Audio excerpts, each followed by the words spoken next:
Welcome to Super Soul Sisters. My name is Jamila Oluka and you're watching us here right on UBC TV Inspiring Uganda.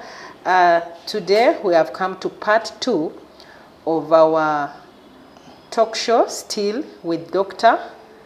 Zziwa, who had shared a lot with us in the past part 1 of our program. So today we are going to delve more on her journey. But I also want to remind you that this show runs every Wednesday, 9 p.m. and also repeat on Friday, 11 a.m. And also you can get us on YouTube still, Super Soul Sisters. Actually, if you missed the last show, you can go on YouTube and you'll get it in full capacity. I want to welcome Honorable again. Thank you very much, Jamila. You always look lovely. Thank you like very you much. understood the colors. You blend so well, looking nice. I love the outfit, you know. Thank you very much. Thank you. Yes, Honorable, last time you had taken us through, let me tell you what keeps running in my mind. I remember when you said you had ever gone to school on barefoot. Mm-hmm.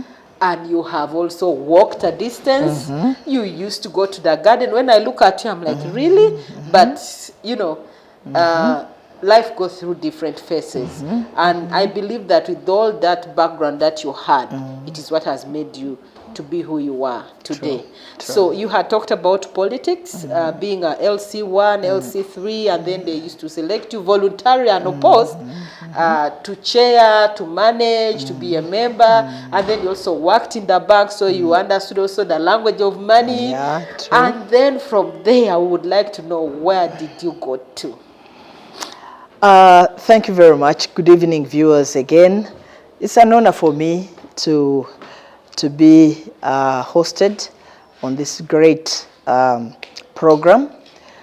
First and foremost, I want to appreciate that the objective of the program is very, very, very important, mainly to give the girl child an opportunity to pick a leaf or to be inspired.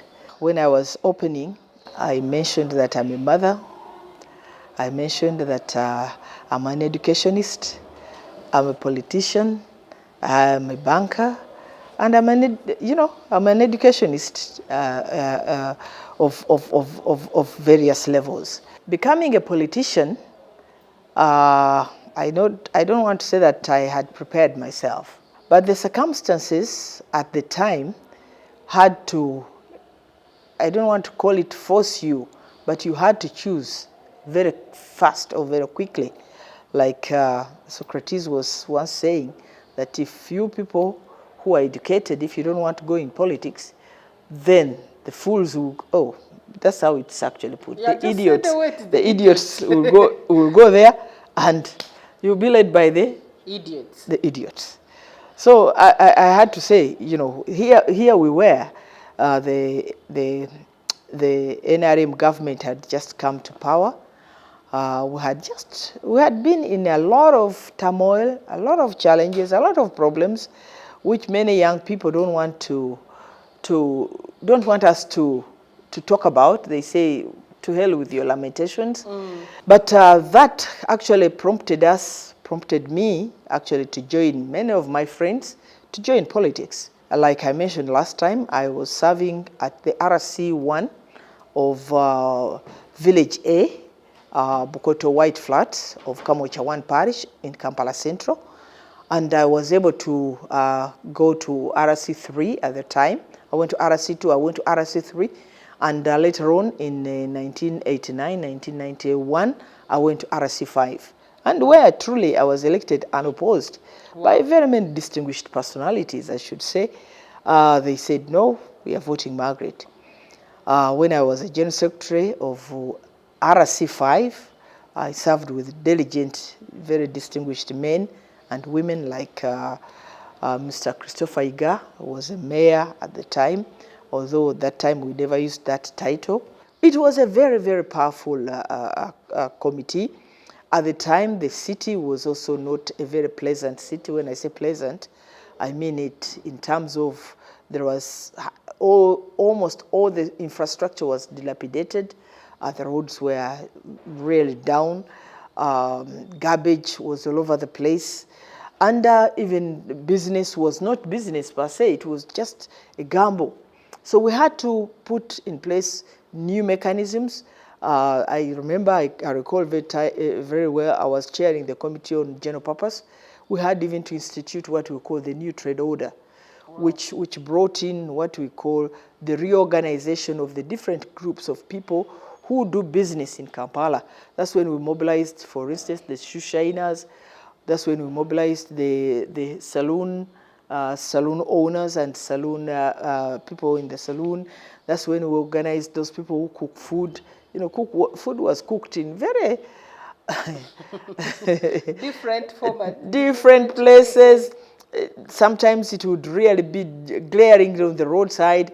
Among us, people used to cook from anywhere. Anywhere. You know, sometimes find food in Kampala Road, Ginger Road. When you go around behind Nasa Road, there is now a very popular restaurant there. Yes. We term it a restaurant, but you know, and we organized all of them, and they formed associations, transporters, the Utoda. By that time, for instance, KCC used to own the taxi park, and I can tell you, they used to collect money on the entrance as the taxis went in and went out. They could only bring in about 1.6 million a month. That was very little money. So for the whole tax park? Yes, for the whole tax park. We urged that let's give the operators opportunity to manage the park, and we give them a subsequent, you know, an amount of money which they are to bring in. That's when they formed Utoda. And every month they could initially even turn in about 6 million, 8 million. We even initiated all these market management committees. That's when some of the market owners, like the ones in Balikudembe, were able to start managing the market, and they were able to turn in a lot of money to City Council. Because now the market, when you go, it is clean. I know. Balikudembe, you couldn't even, that time it was really Owino market. You couldn't even go there with shoes. When I was growing up, they would say, when you're going to Owino, you have to make sure you hide your money and what? No, the mud itself, it And was the mud itself, it was just like a swamp with a lot of mud. Already that place is in and I told you at the kind of garbage which was there, we had to work with some of the business people at the time, people like Zziwa Enterprises, people like Mokalazi Technical Services, to give us equipment, and we carried that garbage away from what is currently Owino Market. And eventually we had to organize many of them, and we created what was called the park, the yard, to put these people who cook food to be away from the streets, because definitely when you cook food and you are in the street, the cars are passing, food will be contaminated with dust. So we all organized all that. We had to now also move at the council level to attract or to partner with some development partners. That's when we were able to get the municipal development program under the World Bank, who actually were able to put together programs and projects, and they were able now to develop. So that's partly what we were doing when we were still in City Council. And there was a school here, I remember I went to that school. Shimoni? Not Shimoni, Okay. Aria. It used to be Aria. Exactly. We used to be so many. And when now the Indians came back and they repossessed some of the properties, or their properties, you ended up finding that area, which was housing or schooling most of the children from Kamocha, they didn't have where to go. Actually, what we did, we had to, temporarily, we had to relocate them to Summit.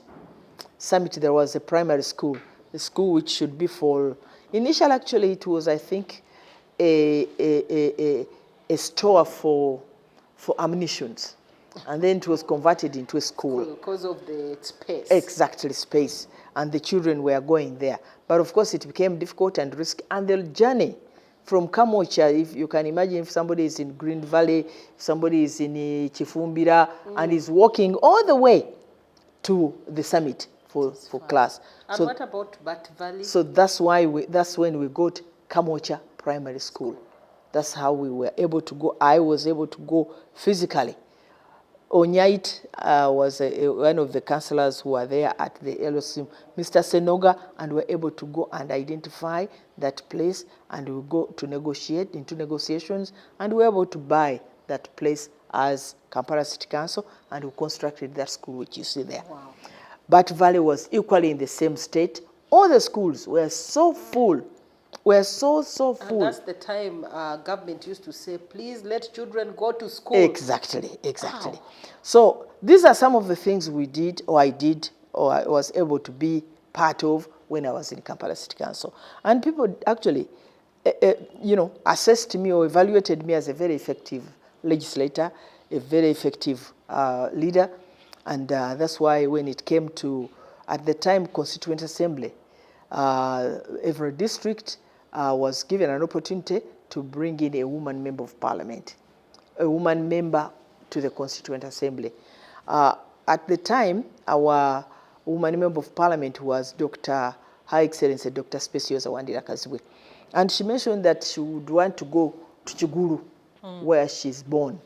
And at that time, everybody said, Margaret, please, you should stand. Now this is an opportunity. And I actually stood. I didn't even look at it as an opportunity as such, but I said, but how can we have no person to represent us? So I stood. And you went through. And I went through. Unopposed? No. There were other three great women who came up to stand also.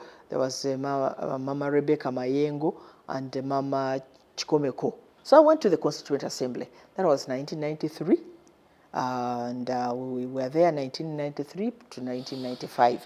And I should tell you, when we were in the Constituent Assembly, I also made a mark because we had to be there. It was not something easy. When you look at that chapter for the chapter for rights, just to have... were you part of the 1995 Constitution? Exactly, that's what I'm telling you. Wow. I was there in 1995. And we are here enjoying, always referring to 1995 Constitution. Exactly, it's the most it's the most gender-sensitive Constitution, at least we've been able to witness. After that, the NRC came to an end, and we had now to go and contest for the parliament, a member of parliament, or the parliamentaries, the 6th parliament of the Republic of Uganda. And again I stood, and it was also not a very easy ride. I stood with, of course at the time also the feel of belonging politically had started cropping in. Although we were in the movement system and political parties were not really given the chance to play or to exercise their participation, but some people were inclined. So that's when actually I stood, and they brought, there came another strong woman, Nava Nabagesera, and we went in full blast. We had a real hot race, and I emerged the winner.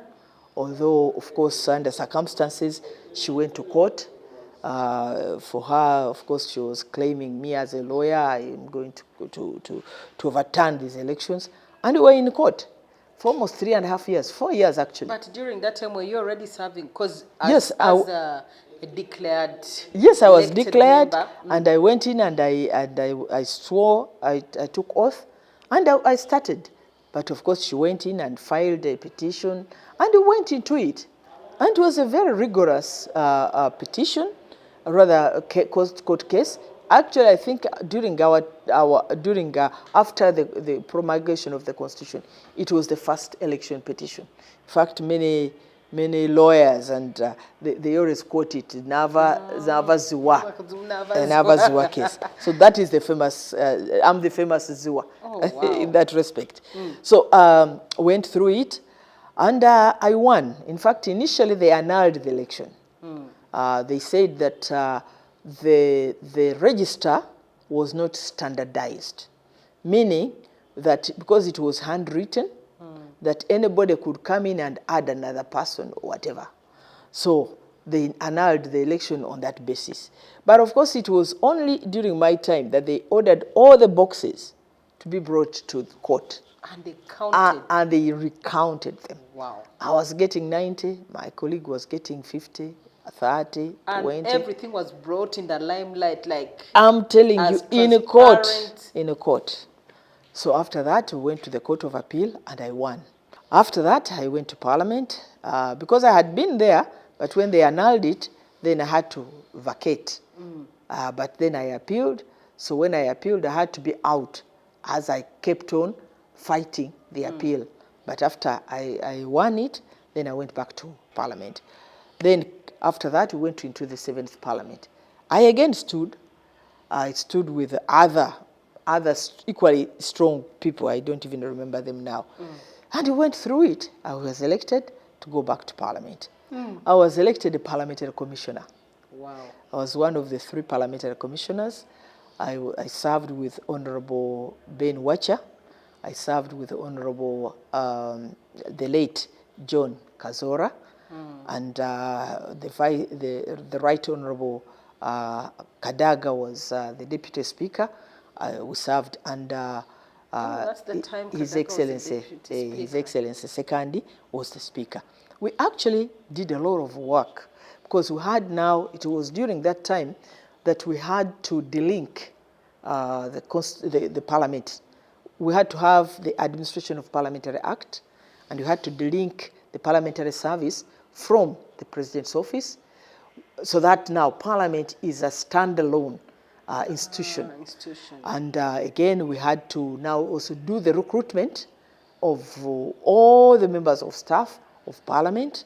We had to expand the committees of Parliament. We had also to, there was a lot of work. At the time, the members of Parliament were many, were about 306. In the 6th Parliament, were about 240, I think, or 570.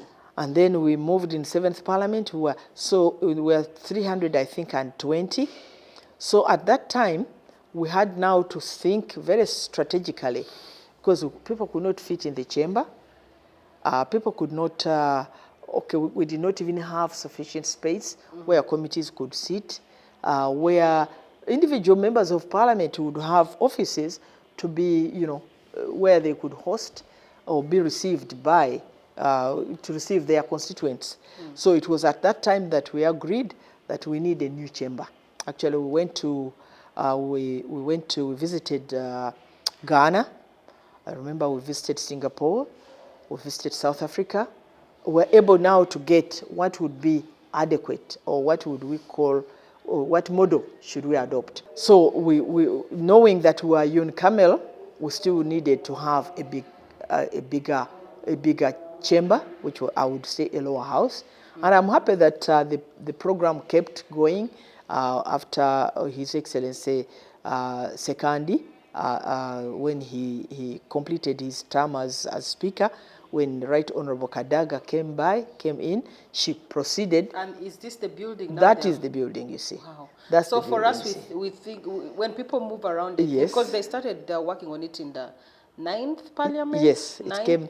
That's when it entailed a lot of things. We had to actually also go to UK, to Westminster, to have, I don't want to call it permission per se, but to have them sanction what I would call the amendment or the addition to the Parliament. Initially, we could have had maybe the Parliament in the front, the chamber in the front, but they said no, maybe at the front it will change the whole history, the whole outlook. Because that Parliament has a lot of history attached so to it. at least the best area was the back. So as you see it now, that's the chamber, which would be now, if I could say, the lower chamber, where we feel that as many as 600 members of Parliament would sit. Or maybe 1,000, because already on 570. Oh, well, you never know. Well, you never know. They keep creating more constituencies. But that's where we've come from, and yes. I'm happy that I've been part of this long history, and I've served. During that time, I was also a chair of the Committee of Presidential and Foreign Affairs. So after the 7th Parliament, I stood again. It should have been the 8th Parliament. But as fate may have it, I did not go through.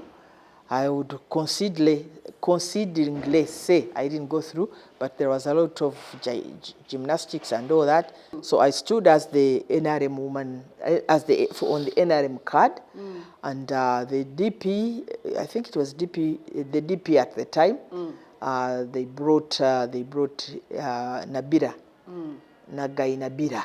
Yes. And she stood.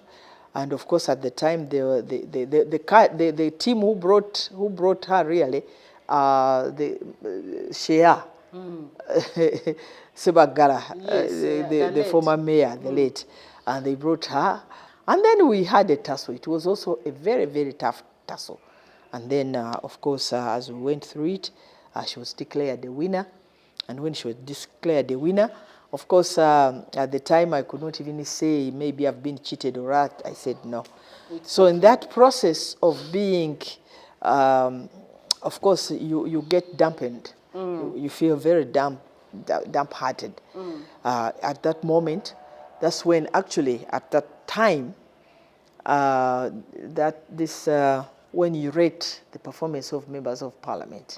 With the way they are performing I think New Vision and I think Monitor, I think Monitor, the media. they did like an analysis of how many, how the performance of Parliament was then and now in terms of creating more bills, management of Parliament. I know. So at that time, actually, I was voted the best woman MP. And I was also voted among the best MPs. And so when an election came and I didn't go through, people were so disenchanted. They said, how can people of Kampala not vote Margaret Zziwa, who was voted the best woman MP? They were really, angered. But, I think that's the time politics started getting dirty. I know. All that. So at the time, actually, that's when some of the members of parliament, I recall Right Honorable Chirunda Chivedinda finding me on the stairs and saying, we are taking you to East Africa. And just before that, Honorable Nyenzachi was telling me, how can people of Kampala not vote you? People were so angered. He said, come, we are going to take you to East Africa. So that was the time when we were actually now preparing also to elect our members to the East African Legislative Assembly, YALA. So I said, okay, if you are, and I had had the opportunity because I was in the Committee of Presidential and Foreign Affairs and I had chaired it. So I knew quite an amount of the East African community. I was there when the treaty was being signed in 2001. So when they said, we are voting you, I said, okay. I started campaigning. And when I campaigned, I was voted. Wow. So it was great. I felt soothed. Right now, I would like to say that we are still with Honorable Zziwa Margaret. As you can hear, we had to bring her for the second half of the show so that we get to know, because there are some things I have learned today, and you too probably have learned some things today. So with that said, let us go for a break. We shall be right back. Yes, welcome back to Supercell Sisters. My name is Jamila Luke and you're still watching us here on UBC TV, Inspiring Uganda. I'll go straight back to Honorable Zziwa Margaret. So let me give her the floor and she tells us. So afterwards, you've joined IYALA. So take her through the IYALA and then also what are the things you're doing currently? Well, when I went to that vote only takes 9 people. Just 1, 2, 3, 4, 9 only. So I can tell you we stood around 36 people, and out of those 36 we had to get 4. So I'm lucky that I was among the 4, and we went to East African Community, and went to IYALA, East African Legislative Assembly, and we had all these tasks ahead of us. One, to popularize the East African community integration. We had to make sure that people actually are able to accept that it will work this time.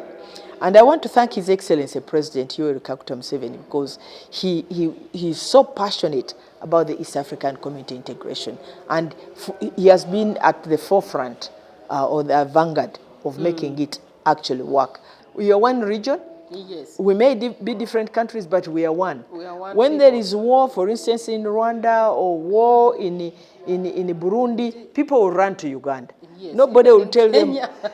Even Like- when we had trouble in Uganda, people run to Kenya. Kenya. When there is trouble in Kenya, they people come run to to Uganda. Uganda. You know, so there is no way. When we had issues, we ran to Tanzania.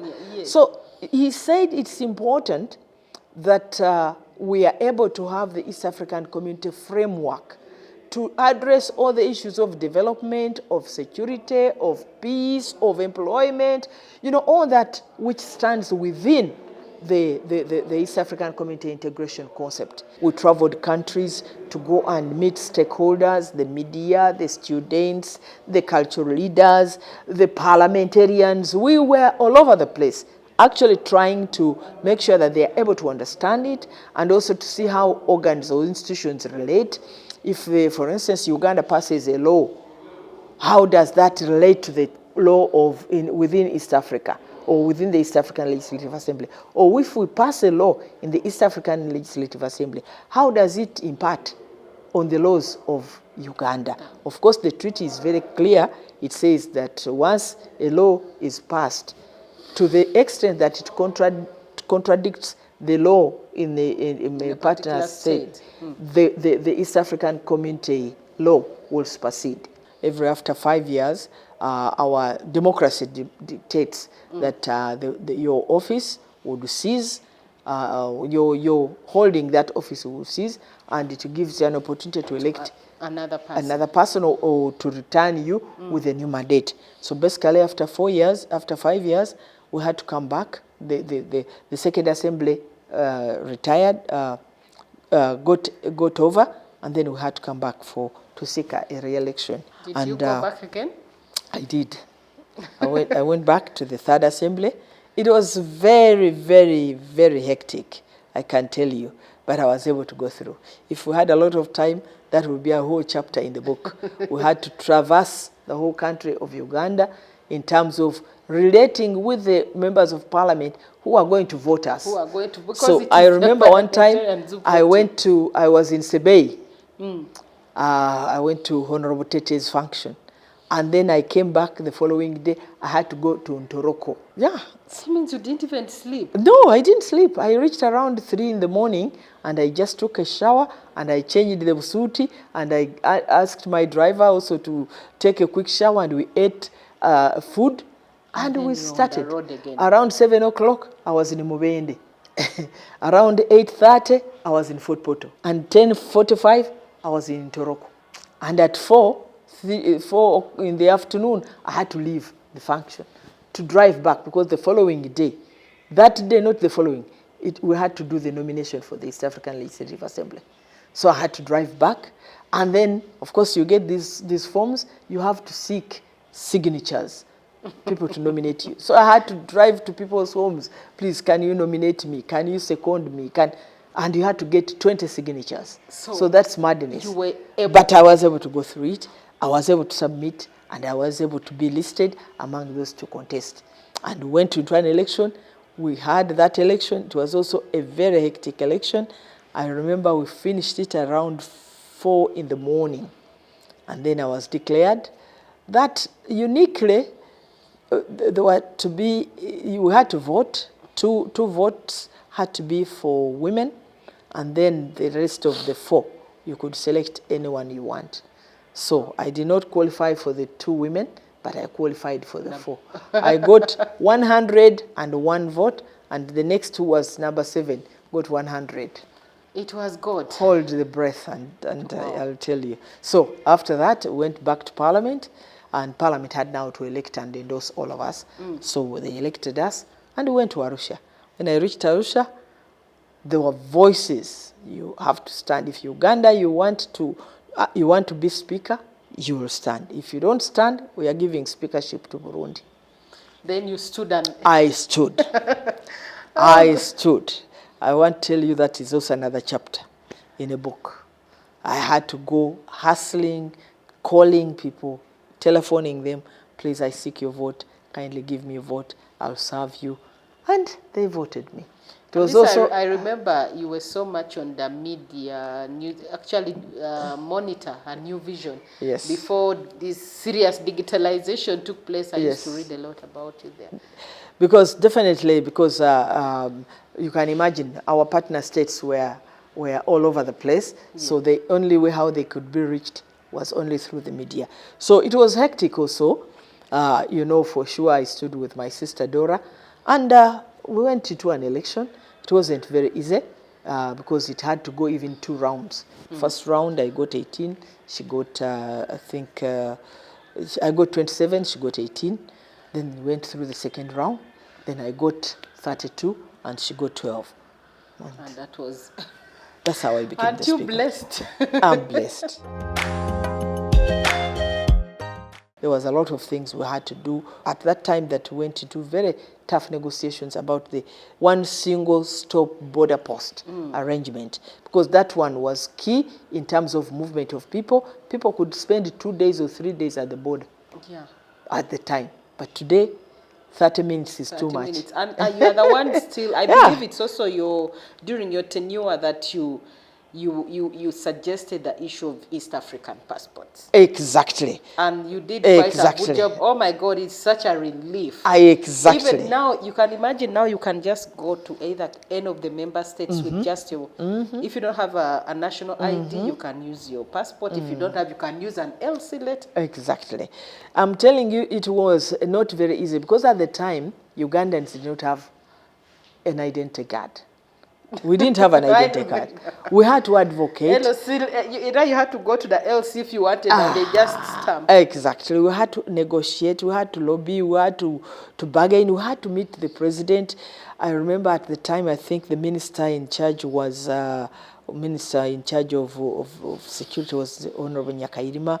We had to go in and negotiate at every level so that they are able to give the money and then start giving identity card to Ugandans. And once they did, we now started advocating for one single passport for East Africa. And actually, that's how far we've been able to come. You need to go back there, Honor, because another issue that we are struggling with now with other member states is work permits, and Yes. that is still there. It is, actually. When Kenyans are here, they don't feel they are part of it. Yeah. They are charged differently. When we go to other countries, we are charged differently. Under the Common Market Protocol, that was sort of like reserved to bilateral arrangement. Some countries actually, they can waive away from some partner members. For instance, members from Rwanda, when they come here, or members of Rwanda when they go to Kenya, they may not need a work permit.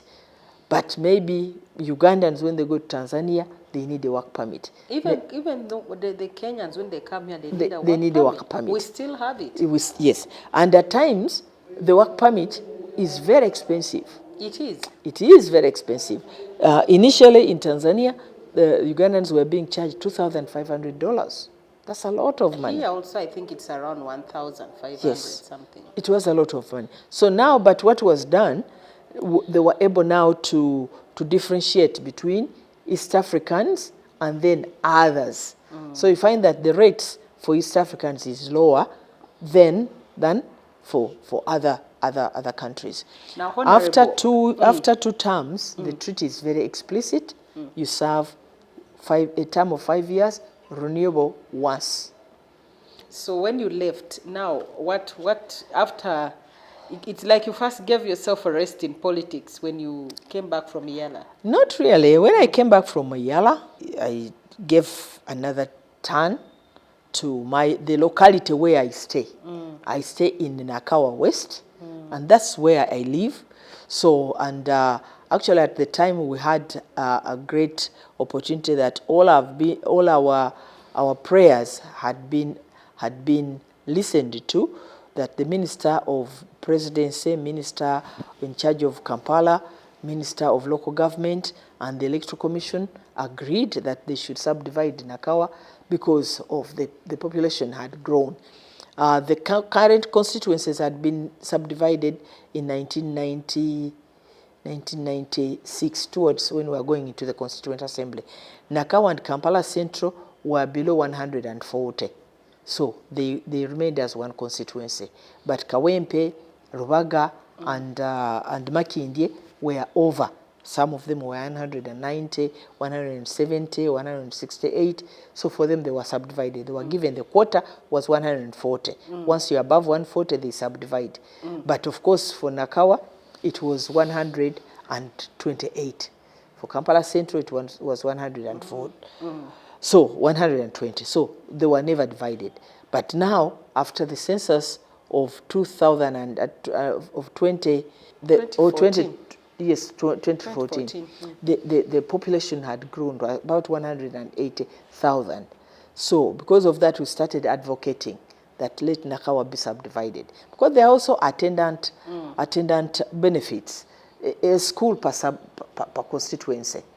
A hospital per constituency. So there are those other attendant benefits when you're a constituency. So we started advocating. So when I had come back from Yala, they granted us to have Nakawa, to subdivide Nakawa, to have Nakawa West and Nakawa East. So you contested? So I went in for Nakawa West, 2021, 2026. And I would proudly say that I really mobilized. But here they talk about Omuyaga. I don't know how to translate it in English, but they say there was Omuyaga and everybody voted red. And that's what I was about to say, that because I used to see your posters and I'm like, almost all NRM candidates did not make it through in Kampala. Exactly. Because people were just voting. I'll just share this with you briefly. During that time, I have a friend who stays in Chireka. So there is a lady of the night, apparently, she also just went for LC3, women councillors. So because she was a new person, she was voted. Then she went and told her friends, kati nze ngenda kola yochi. Bine bitu bino sitegera. Just nange, they just gave me morale. So go and stand. After she was voted, she actually went to the lady who was already there. I think that lady, I've forgotten her name. So she went there and said, Mama, now what do I do? So it was like... Well, that's what they tell us, that Omuyaga. But when it came, they didn't vote me. They voted Joel Senyonyi. And that's where the parliament is right now. But are you coming back? I am coming back. Wow. I am coming back. In NRM, we do know, and we do know that we have flag bearers. I'm the flag bearer of Nakawa West, and I'm coming back. I will defend the flag. I'm coming as member of parliament for Nakawa West. Nakawa East is Honorable Ruhindi, is the one who is coming. Nakawa West, it's Margaret Nantongo Zziwa who is coming. So I want to seek support. I want to call upon people that here I am with a long span of experience. I know how to serve my people, and I can assure you that I can serve diligently. And I always say, I'm a dependable leader. Yes. You work with Margaret Zziwa. And you need to correct something. Yes. You work with Margaret Zziwa. She's dependable. There was a span of about 3 years because the other parliament ended, but this parliament had not ended. So during those 3 years, I have been able to serve on a board of National Lotteries and Gaming Regulatory Board, which is also a very, very important board, because when the Honourable Minister gave me chance, I asked him, what exactly am I going to do at lotteries?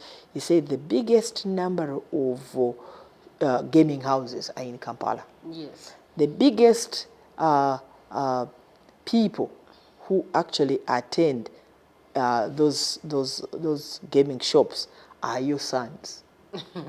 Many of them take their school fees. Many of them are there even illegally. They are not supposed to be there. Yeah. So go and clean the sector. And you are doing I've it. been in the sector. I've been working hard under Chairperson Mr. Mugasa, and with my colleagues. We've improved the sector. It's one of the... And also the other thing that I wanted, you are also an educationist. You have a school. Exactly. I wanted to mention that during my time of when I was Member of Parliament for Kampala, I used to relate so closely with the women. And I realized one of the biggest challenge, or one of the things which touched them most, was the education of their children. And because of that, we realized that at the time, government had established the Universal Primary Education, UPE had been launched. And at least every child could go to school. But many of them, after P7, they stopped. So they brought you exactly. So that's how I started St. Margaret College Makerere. It's somewhere off Sir Apollo Kagwa Road and on Nafumbambi Road. And we actually, initially, it was some of my women leaders who said, can't we start a school? And I said, I think we can. We started the school. It's senior 1 to senior 6. Senior 1 to senior 6. Last year we had, even the previous years, but last year when the new curriculum was started, the first candidates for the new curriculum to start, we got beautiful grades. We had 28 getting 8 A's. 28 of our students got 8 A's, plus a few B's, plus a few C's. We sat 82 students, and all of them passed in result 1. Wow. We also put what we call vocational center on our school, because many of our children come from very humble backgrounds. Many of their mothers are market women. Sometimes they do very odd jobs. So we eventually ended up having this school. Initially, we wanted to partner with government under the PPP arrangement, public-private partnership, so that we can have a relatively low Fair fees for the students. But all that in all, we decided to put a vocational center. If a child is not able to complete senior 4, or if he's not able to go to senior 5 and senior 6, he has a skill. He can tailor. We have a tailoring wing. We actually make our own uniforms. Wow. We have a cookery and nutritional department. Baking and what? Baking, all these functions where people cook food and all Carpentry. that. We have carpentry. We have hair and salon. We also have mechanics. Wow. How is it doing now? Very well. We don't need to, we sit what is called the Directorate of Industrial Training Certificate, DIT. That's the grade 1 of that level. Now I also serve on Uganda Management Institute. Wow. And you also got a doctorate? I got a doctorate. That one I did at University of Stirling in UK or in Scotland. And I basically, my major area of specialty is in policy. So here I am. I still feel that I still have a lot to offer. And I know for sure that my constituency of Nakawa West will benefit. The women are with you. The women are with me. Oh, those ones. Those ones. But this time I'm not only standing for women, I'm standing for everybody in Nakawa West. So I call upon the gentlemen, the ladies, the youth, the children, if they can influence their parents to vote Margaret Zziwa. Wow, Mama Camp. interesting. Thank you. As we sum up, just one thing that I want you to share with the people. How have you managed to raise a family and to be in all these positions? So that, because there are women out there who have given up marriage because of career, but you are here, you've balanced education, being in politics, and then motherhood. Thank you very much. I think it's not easy, it's God's grace. I have to be frank, it's God's grace. It's it's hectic, but 3 things are important. First, you need a very understanding spouse. 2, you must communicate. Communication between you two is so important. That's why I used to be in Arusha, and then I used to move all over the world, but at least I must, at every point in time, my spouse had to know, my husband had to know where I am, how is it, and when will I leave. Because what I was going Sometimes to say, your husband is also a politician. True. Maybe that So, eases the how? situation because he may be able to understand easily. But there are many of my colleagues whose husbands are not politicians who may not understand what it works. There are times when you leave Parliament at 10, Parliament at 11. When NRM caucus is on, at times you leave at 2, at times you leave at 3. But when you communicate, when you are able to talk to each other, to say, okay, this is what is going on, this is what is happening. You may even say, why don't you leave it? Why don't you walk out? Something like that. Or you wait, don't leave. You will be able to suggest. And of course, a social support system. I remember when I was, I started politics when I was very young. At some point, I had to have my grandmother with me in my house. Definitely, I had what we normally call house helpers, had them, but also just to make sure that children attended to, have they had their meals on time? Have they been able to do their homework? Are they sleeping as they should? All those, at least there must be somebody who is, what we call a whip. when they are sick, times I'm not there, I must have a doctor, Dr. Kasiri of May Medical Center, who had to know, Francis, I could call Francis not well, and then the driver, that's what I call the social system, social support system. The driver would just drive him and take him to the doctor. The doctor would also know how to handle him. And so all these are very, very important. For us as politicians, it's very important to have a very, very supportive social network. But lastly, God. Not lastly, but maybe firstly, God. Because every time I'm about to start something, I say, God, take charge. Take charge. Oh, will I manage? And then there is another answer.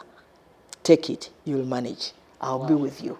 Wow. So that prayer is always important. And the last quote as we close up now for today. Last time you gave us a very good one. So we want, as we wind up. I can still say the same. It can be done. It can be done. Last time we had the Ketra magazine, that flare. And for her, she termed me a woman with a will of steel. It can be done. But yes, don't give up readily, because nothing comes on a silver plate. You must struggle, and then God will help you. So I want to thank all those who have supported me in this journey. I want to thank my husband, Honorable Captain Francis Babu. He has supported me very, very immensely. I want to thank my family, both my children, but also my sisters and brothers out there. They have supported me immensely in all this. I want to thank my other sisters, the women leaders who are out there. I don't want to mention names, but they're out there. They have supported me. They have been with me. They have gone through thick and thin because of me. Sometimes some of them are beaten chiboko when they go back home. Why have you been? I've been with this. This is Zziwa. And all that. I want to thank them. But more so, I want to thank the President of the Republic of Uganda, His Excellency Yoweri Kaguta Museveni, who really campaigned to give an opportunity to the women. Many of the women now are able to enjoy, and we're able to grab that opportunity. We could plead, literally plead, and go down. And now women are the ones who are on the forefront. Wow. Anyway, thank you so much, Dr. Zziwa. It's been nice. I always say that when you have a big biography, you just need to share with us. Is the book out? Is it? It is in the making. Please do. Because some of these things, detailed written things make us understand better.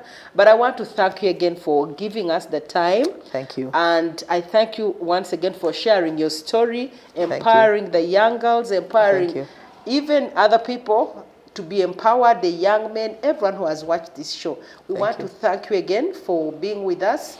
I will also say, as she has said, it can be done. Wherever you are, just know that it can be done with God's help. Yes. My name is Jamilo Luka. You have a lovely day.